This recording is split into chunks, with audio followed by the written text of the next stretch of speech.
룻기 2장 8절부터 18절까지의 말씀입니다. 저와 여러분이 한 절씩 읽도록 하겠습니다. 제가 먼저 읽겠습니다. 보아스가 룻에게 이르되 내 딸아 들으라. 이삭을 주우러 다른 밭으로 가지 말며 여기서 떠나지 말고 나의 소녀들과 함께 있으라. 그들이 베는 밭을 보고 그들을 따르라. 내가 그 소년들에게 명령하여 너를 건드리지 말라 하였느니라. 목이 마르거든 그릇에 가서 소년들이 길어온 것을 마실지니라 하는지라. 룻이 엎드려 얼굴을 땅에 대고 절하며 그에게 이르되 나는 이방 여인이거늘 당신이 어찌하여 내게 은혜를 베푸시며 나를 돌보시나이까 하니 보아스가 그에게 대답하여 이르되 내 남편이 죽은 후로 내가 시어머니에게 행한 모든 것과 내 부모와 고국을 떠나 전에 알지 못하던 백성에게로 온 일이 내게 분명히 알려졌느니라. 여호와께서 내가 행한 일에 보답하시기를 원하며 이스라엘의 하나님 여호와께서 그의 날개 아래에 보호를 받으러 온 내게 온전한 상 주시기를 원하노라 하는지라. 룻이 이르되 내 주여 내가 당신께 은혜 있기를 원하나이다. 나는 당신의 하녀 중의 하나와도 같지 못하오나 당신이 이 하녀를 위로하시고 마음을 기쁘게 하는 말씀을 하셨나이나 하니라. 식사할 때 보아스가 룻에게 이르되 이리로 와서 떡을 먹으며 내 떡 조각을 초에 찍으라 하므로 룻이 곡식 빼는 자 곁에 앉으니 그가 볶은 곡식을 주매 룻이 배불리 먹고 남았더라. 룻이 이삭을 주우러 일어날 때에 보아스가 자기 소년들에게 명령하여 이르되 그에게 곡식 단 사이에서 줍게 하고 책망하지 말며 또 그를 위하여 곡식 다발에서 조금씩 뽑아버려서 그에게 줍게 하고 꾸짖지 말라 하니라. 룻이 밭에서 저녁까지 줍고 그 준 것을 떠니 보리가 한 에바쯤 되는지라. 읽겠습니다. 그것을 가지고 성읍에 들어가서 시어머니에게 그 준 것을 보이고 그가 배불리 먹고 남긴 것을 대어 시어머니에게 드리매. 아멘. 이국 땅에 살게 된 룻은 이 가정을 책임지기 위해서 밭으로 나갔습니다. 그래서 생계를 위해서 무리한 요구, 이거는 선을 넘는다라고 할 수 있는 그런 요구라는 걸 알지만 특혜라고 할 만한 그러한 이삭 줍기를 밭에 있던 보아스의 밭에 있던 사환에게 요청을 합니다. 그렇지만 이것은 정말 그야말로 특혜였기 때문에 그 상대방으로부터 은혜를 입어야만 그것이 가능했습니다. 그래서 밭의 주인의 허락을 받기 위해서 그 밭 곁에 서서 몇 시간이고 기다렸을 것입니다. 그러다가 밭의 주인인 보아스가 나타났죠. 주인인 보아스는 그녀의 사정을 듣습니다. 그리고는 룻을 불러서 이야기를 하죠. 내 밭에서 다른 데 가지 말고 내 밭에서 너가 주울 수 있는 만큼 이삭을 주어라. 흔쾌히 그렇게 허락을 해주었습니다. 룻의 입장에서는 요청은 했지만 아마 쉽게 될 것이다 라고 하는 그러한 낙관은 하지 못했을 겁니다. 그만큼 보아스의 이 답변은 룻의 입장에서는 뜻하지 않은, 놀랄 수밖에 없는 그야말로 은혜, 의무가 없음에도 상대방에 대한 충성심을 가지고 베푸는 인애, 헤세드였습니다. 본문의 이 룻에 대한 보아스의 답변을 보면은 이 룻의 행동이 보아스의 마음을 움직인 게 아닌가, 마음을 움직일 정도로 룻이 보여준 행동이 의미가 있었다라고 생각할 수 있을 것입니다. 그의 마음이 그만큼 룻의 행동이 의미가 있었기 때문에 보아스가 그것을 보고 마음이 움직였고 그것에 대한 반응이 나왔다라고 볼 수 있을 것입니다. 이렇게 어떠한 행동에 대해서 그 행동에 어떠한 의미가 담기는가, 이것은 어떠한 의미가 담기는가에 따라서 때로는 어떠한 사람들의 이 마음을 움직일 수 있을 정도로 그 의미는 힘을 가진다고 볼 수 있을 것입니다. 그렇기 때문에 어떤 의미의 행동에 어떤 의미가 담기느냐가 중요하다라고 생각해 볼 수 있을 것 같은데요. 저는 오늘 본문을 통해서 이 보아스의 눈에 비친 룻이 보여준 이 행동의 의미, 그리고 보아스가 룻에게 보여준 행동에 대한 의미에 대해서 생각을 해보았습니다. 그래서 이것에 대해서 나누고자 하는데요. 첫 번째는 룻이 보여준 행동의 의미에 대해서 나눠보도록 하겠습니다. 룻이 보아스에게 감사를 표하죠. 마치 내 앞에 왕이 있는 것처럼 완전히 땅에 내 얼굴을 댈 정도로 그렇게 엎드립니다. 왜 그렇게까지 엎드릴까요? 룻은 자기가 말한 대로 자기 자신이 이방인이죠. 특히 이스라엘 사람들에게 있어서 이 이방인은 거리감이 있을 수밖에 없는 그러한 존재였습니다. 게다가 이 룻은 어디 출신입니까? 모압 출신이죠. 모압과 이스라엘의 관계가 어떻습니까? 좋지가 않죠. 모압은 하나님께서 모압은 이스라엘 총회에 들어올 수 없다라고 말씀하실 정도로 모압과의 관계는 모압은 이스라엘을 시험에 들어서 걸려 넘어지게 했던 그런 역사를 가지고 있는 그러한 민족들이었기 때문에 관계가 좋을 수가 없었습니다. 그러니까 한마디로 전과를 가진 그런 민족이었던 것이죠. 그래서 룻의 효심이 이 베들레헴 동네방네 이 룻이 이렇게 했대, 그녀가 시어머니를 위해서 자기 인생을 걸었대라고 하는 모두에게 칭찬받을 만한 그러한 효심, 이러한 행동을 했다고 해도 이방인이었습니다. 그리고 이방인 중에서도 껄끄러울 수밖에 없는 모압인. 그렇기 때문에 이러한 거리감 때문에라도 아무래도 이 특혜를 달라라고 하는 요청을 딱 들었을 때 이스라엘 입장에서는 아무리 그래도 좀 선 넘는 거 아니야? 라고 생각할 만한 그러한 생각을 하게끔 하는 그러한 행동이었을 것입니다. 그런데 오늘 보아스의 반응을 보면 그런 룻을 향해서 첫 마디가 무엇입니까? 내 딸아, 이렇게 부르죠. 그리고 그의 말이 시종일관 굉장히 부드럽습니다. 그의 말 속에는 온정이 넘친다는 것을 알 수가 있습니다.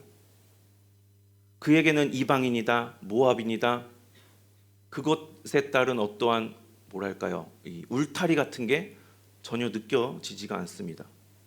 부드럽게 내 딸아 하고 부르는 이 목소리가 룻에게는 그 한마디 말조차도 굉장한 감동을 주지 않았을까, 나를 그렇게 불러주네 하는 마음이 들지 않았을까 싶습니다. 그런데 보아스가 이렇게 이야기하는 이유가 있습니다. 룻의 행동이 보아스에게 한마디로 의미가 있었기 때문입니다. 11절에서 보아스가 이렇게 이야기하는데요. 함께 읽겠습니다. 시작. 보아스가 그에게 대답하여 이르되 내 남편이 죽은 후로 내가 시어머니에게 행한 모든 것과 내 부모와 곡을 떠나 전에 알지 못하던 백성에게로 온 일이 내게 분명히 알려졌느니라. 아멘. 보아스는 분명히 알려졌다고 그렇게 이야기합니다. 뭐가 알려졌습니까? 룻의 남편이 세상을 떠났음에도 불구하고 시어머니를 붙쫓은 일이 알려졌다는 것입니다. 이 붙쫓음이라고 하는 말은 반대로 말하면 시어머니를 붙쫓았다라고 하는 것은 반대로 말하면 고국을 떠났다라고 이야기할 수 있을 것입니다. 떠나자 붙쫓았습니다. 룻이 고국을 떠나고 붙쫓았습니다. 이 두 동사, 떠나다와 붙쫓다, 이 두 동사는 서로 연결이 되어 있다라고 학자들은 해석합니다. 왜냐하면 창세기 2장 24절을 보면은 똑같은 단어가 거기에 쓰여 있기 때문입니다. 이 창세기 2장 24절을 함께 읽겠습니다. 시작. 이러므로 남자가 부모를 떠나 그의 아내와 연합하여 둘이 한 몸을 이룰지로다. 아멘. 여기서의 연합, 붙쫓음은 떠남을 전제한다라는 것이죠. 룻이 부모로부터 떠나서 남편과 연합을 하였지만 남편이 세상을 떠나면서 그녀는 그 연합의 관계에서 자유롭게 해방되었습니다. 그래서 그녀는 자기 고국으로 돌아갈 수도 있었죠. 자기 어머니에게, 자기 부모님에게 얼마든지 돌아갈 수 있었습니다. 그런데 이번에는 그녀가 시어머니를 부쫓았다라는 것입니다. 그리고 시어머니를 부쫓기 위해서 그녀는 고국을 떠났습니다. 전혀 낯선 환경, 전혀 낯선 사람들, 그 공동체 속으로 들어왔다라는 것이죠. 그래서 학자들이 이야기하기를 그녀의 이런 모습이, 자기의 고향을 떠나서 이 누군가를 붙쫓는 이 모습이 한 사람을 연상시킨다라고 이야기하는데 바로 아브라함을 연상시킨다고 그렇게 이야기를 합니다. 창세기 12장 1절을 함께 읽겠습니다. 시작. 여호와께서 아브라함에게 이르시되 너는 너의 고향과 친척과 아버지의 집을 떠나 내가 네게 보여줄 땅으로 가라. 아멘. 오늘 본문의 11절에서 부모와 고국을 떠나서 전에 알지 못하던 백성들 가운데로 들어왔다. 백성들 가운데로 온 일이라고 하는 이 말 속에, 보아스의 말 속에는 아브라함이 하나님과 연합하기 위해서 고향과 가족을 떠났다라고 하는 이 암시가, 이 떠나다와 붙쫓다라고 하는 이 단어를, 같은 단어를 사용함으로써 이러한 암시가 이 보아스의 말 가운데는 내포되어 있다라는 게 학자들이 해석하는 바입니다. 룻은 단지 룻이 뭐 아브라함을 생각하면서 그렇게 했겠습니까? 많은 그녀는 시어머니를 붙쫓은 것이었지만 그것에 대한 의미를 확대해 보자면 보아스에게는 여호와 하나님과의 연합을 의미하는 것이었다라는 것이죠. 그래서 이를 가리켜서 보아스가 이야기하기를 그녀의 이러한 행동이 여호와의 날개 아래 들어왔다라고 표현을 합니다. 그러면 성경에서 이야기하는 오늘 본문에서 이렇게 표현하는 여호와의 날개, 이 날개는 어떠한 의미를 가질까요? 성경에 이 날개라는 표현은 종종 등장하는 것을 알 수가 있습니다. 독수리 날개치며 올라감 같은 이런 표현도 있지 않습니까? 이 날개라고 하는 이 표현이 담긴 의미는 여호와 하나님께서 그 어떤 대상을 보호하여 주시고 또한 날개 아래 평안함을 주시고 새로운 힘을 공급하여 주신다라고 하는 그 의미가 바로 날개라는 표현에 담겨 있습니다. 여호와 하나님께서 날개가 되어 주시는 것이죠. 룻의 행동은 겉으로 보기에는 룻이 시어머니를, 자기의 고향으로 돌아가지 않고 시어머니를 붙쫓은 이 행동은 겉으로 보기에는 잘못되고 불안해질 수밖에 없고 어려워질 수밖에 없고 나약함 상태로 빠질 수밖에 없는 그러한 결정으로, 행동으로 보여졌지만, 그러나 그녀의 행동은 마치 아브라함이 그랬던 것처럼 보이는 것 하나 없지만, 약속된 것 어느 것 하나 당장에 보여지는 것 없지만, 그래서 두려울 수밖에 없고 한 걸음 떼기가 어려울 수밖에는 없지만, 사실은 그 누구도 아닌 바로 여호와 하나님과 연합하여 여정을 떠났던 그 아브라함처럼, 그 아브라함과 마찬가지로 여호와의 날개 아래로 룻이 들어온 것이다. 룻이 여호와의 날개 아래 들어와 평안함을 얻고 힘을 얻는 그 결정을, 그 행동을 한 것이다. 룻이 어디 출신입니까? 이방인이고 모압인 출신임에도 불구하고 말이죠. 그러니까 보아스가 보기에는 이 룻의 이 행동은 이러한 의미가 있었다라는 것입니다. 그래서 보아스가 보기에 룻의 이 행동은 충분히 감동받을 만했습니다. 그래서 그의 마음이 움직인 것이었죠. 둘째로 보자면 보아스의 행동의 의미에 대해서 한번 이야기를 해보겠습니다. 보아스가 이 룻의 행동의 의미를 이렇게 부여하고 나서 축복의 말을 해주죠. 12절인데요. 함께 읽도록 하겠습니다. 시작.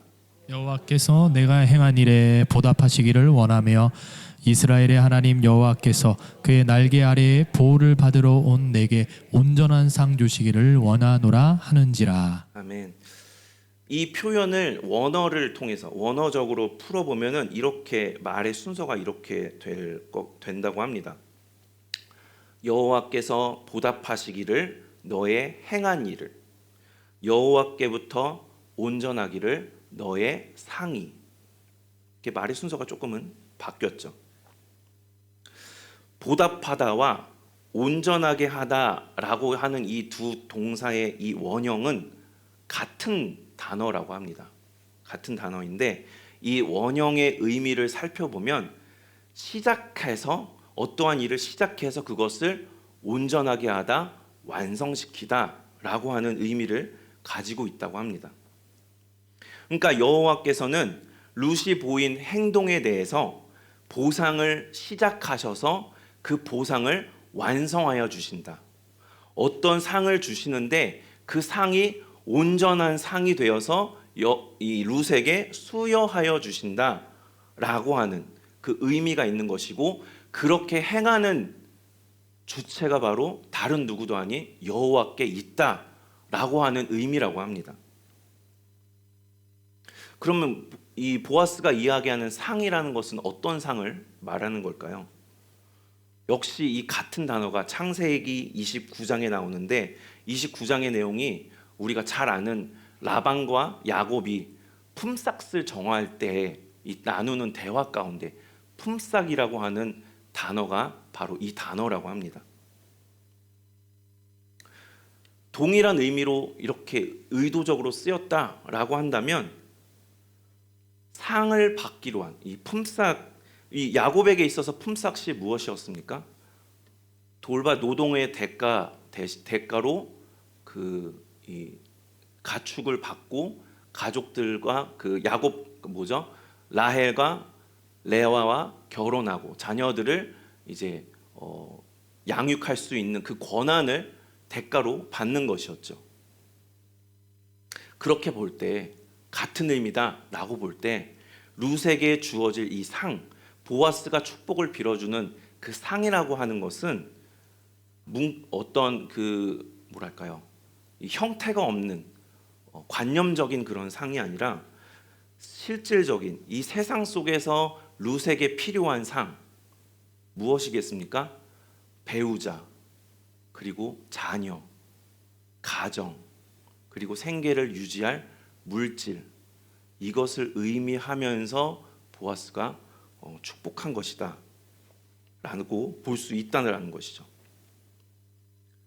이것들은 룻에게 굉장히 필요한 것들이지 않습니까? 여자 혼자서 이 당시에 살아갈 수 없으니 말입니다. 그렇기 때문에 배우자가 필요했고, 그리고 대를 이을 자녀가 필요했습니다. 행복한 가정이 필요했죠.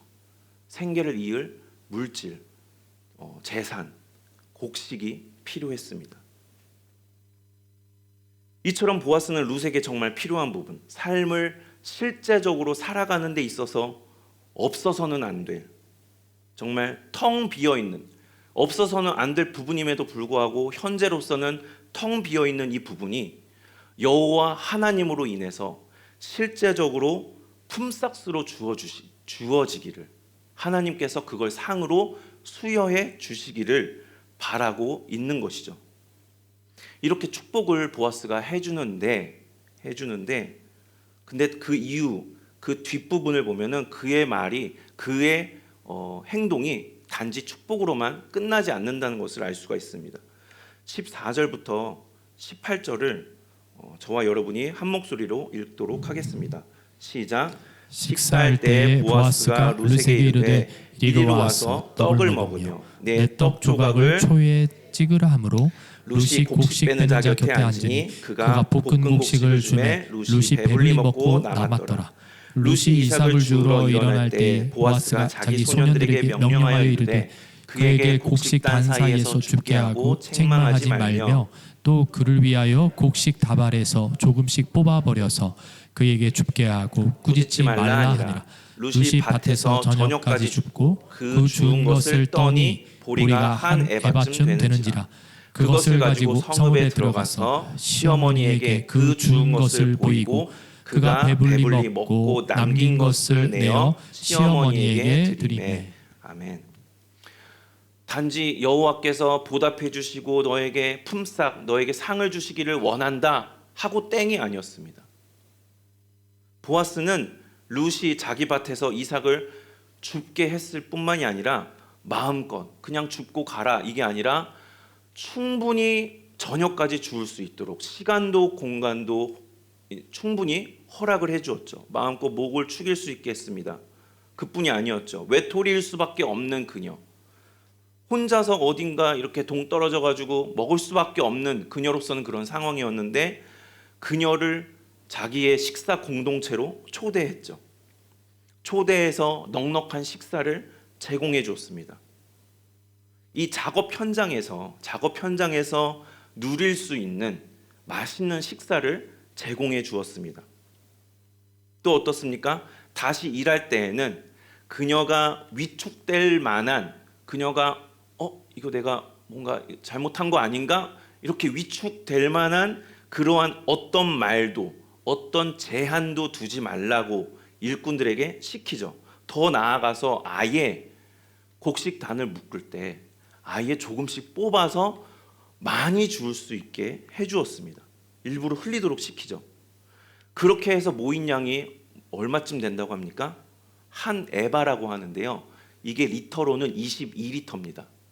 22리터가 우리가 쉽게 이 생수 있지 않습니까? 가장 유명한 이 생수 삼다수 큰 통 2리터짜리인데 그거 그 2리터짜리 통 11개 통 이거 들고 간다고 한번 생각을 해보십시오. 드실 수 있나요? 그만큼 많은 양을 11통이나 되는 양의 그 한 에바를 거두었다. 이렇게 성경은 이야기를 하죠. 근데 여기서 또 끝이 아닙니다. 18절에 뭐라고 합니까? 식사 때 먹고 남은 것까지 보아스가 탈탈 털어서 룻이 가져갈 수 있도록 룻이 먹은 양만 가져갔는지 아니면 그 자리에서 먹고 남은 양을 가져갔는지 모르지만 어쨌든 그 자리에서 먹고 남은 것까지 탈탈 털어주었다 라고 합니다. 그러니까 보아스는 룻에게 줄 수 있는 최대치의 양을 그녀에게 주었다라는 것이죠. 보아스는 이 보답과 상 주심의 주체가 주님이심을 알았습니다.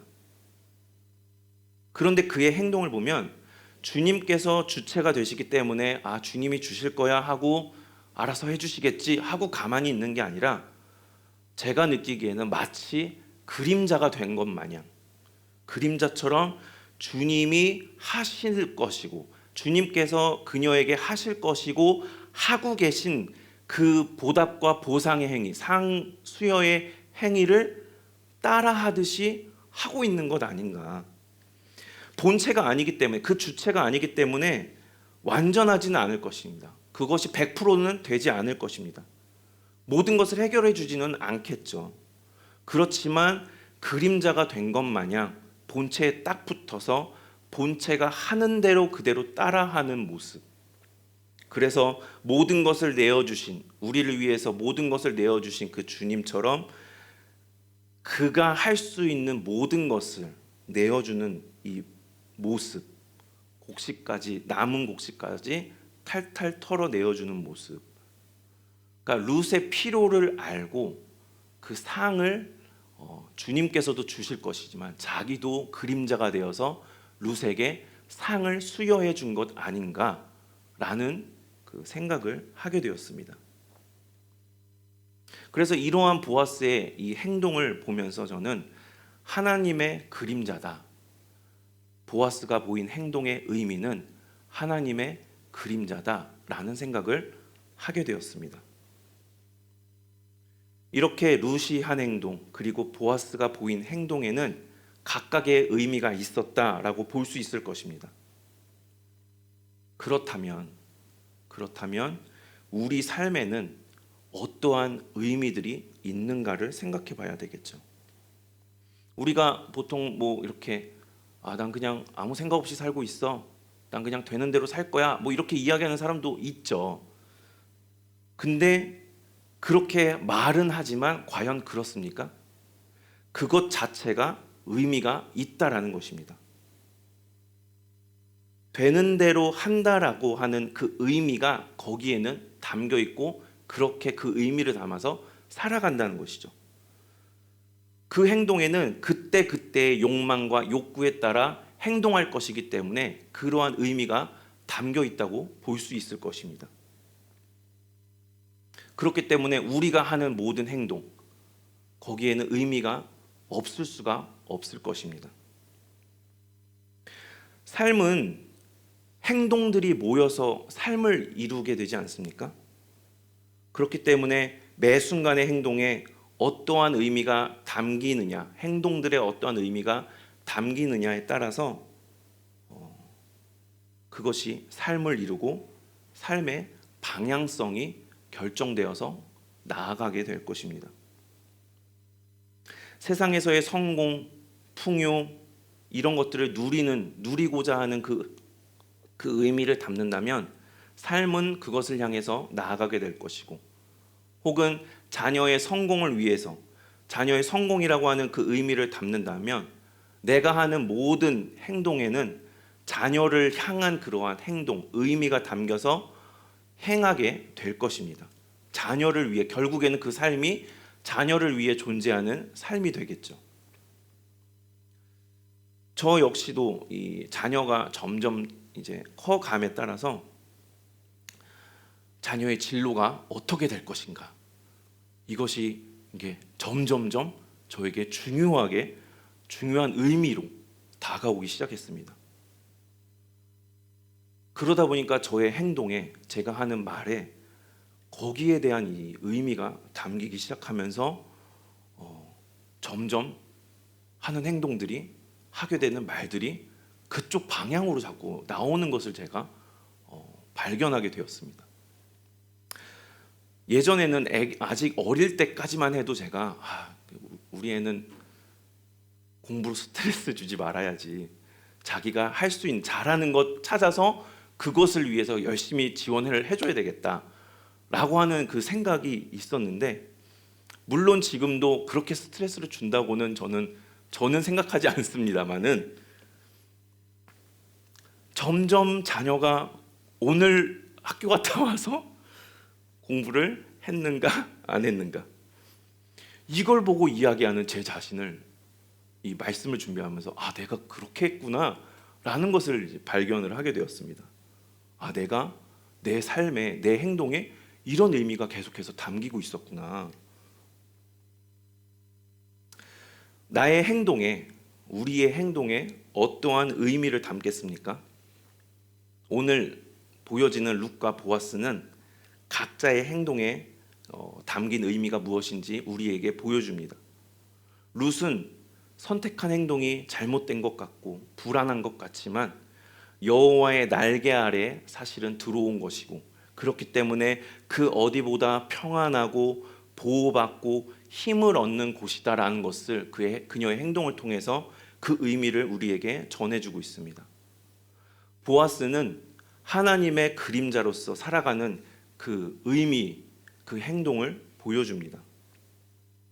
그래서 하나님이 하실 것처럼, 하나님이 하시겠지만 룻에게 상을, 자기가 할 수 있는 상을 수여해 주죠. 그의 행동을 통해서 룻은 엎드려 절을 할 만큼 그녀가 은혜를 입었고 그녀의 가정이 살아나기 시작합니다. 나의 행동에, 우리의 행동에 어떤 의미를 담겠습니까? 우리가 믿는 주님과 또 누군가를 감동시키고 마음을 움직일 수 있을 만한 그런 좋은 의미, 옳은 의미, 또 멋진 의미들이 우리의 행동 가운데 담길 수 있으면 좋겠고, 그것들이 모여서 우리의 삶을 이뤄나갈 수 있으면 좋겠습니다. 그렇게 되기를 소망합니다.